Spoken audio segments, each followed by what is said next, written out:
ఇవాళ టాపిక్ వచ్చేసి ఎండోమార్ఫికోల గురించి. ఎండోమార్ఫికోల బాడీ టైప్ ఎట్లుంది అంటే వెయిట్ గెయిన్ అనేది దబ్బున అవుతుంది, వెయిట్ లాస్ అనేది చాలా లో అవుతుంది. సో వీళ్ళు ఏం చేయాలంటే ఫస్ట్ జిమ్ చూస్ చేసుకొని జిమ్లో 40 to 1 hour స్ట్రెంత్ ట్రైనింగ్ చేయాలి. 20 to 30 minutes కార్డియో చేయండి. కార్డియో చేసినాక మంచి న్యూట్రిషన్ డైట్ మెయింటైన్ చేయండి. న్యూట్రిషన్లో ఫైబర్ ఎక్కువ ఉండాలి, ప్రోటీన్ ఎక్కువ ఉండాలి, కార్బ్స్ తక్కువ ఉండాలి. మీ ఎండోమార్ఫికోలో కార్బ్స్ తక్కువ ఉండాలి, మెయింటైన్ చేయాలి కార్బ్స్ని. సో వీళ్ళు ఏం చేయాలంటే కార్బ్స్ని తగ్గించి క్యాలరీస్, ఇప్పుడు మెయింటెనెన్స్ క్యాలరీస్ 2000 అన్నారు. 2000 క్యాలరీస్లో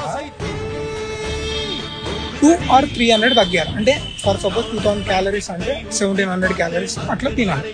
అట్లా తిన్నాక ఏం చేయాలి, మంచి హైడ్రేటెడ్ మెయింటైన్ చేయాలి. 100 to 150 days ఛాలెంజ్ పెట్టుకొని చేస్తే ఈజీగా వెయిట్ లాస్ అనేది అయిపోతుంది.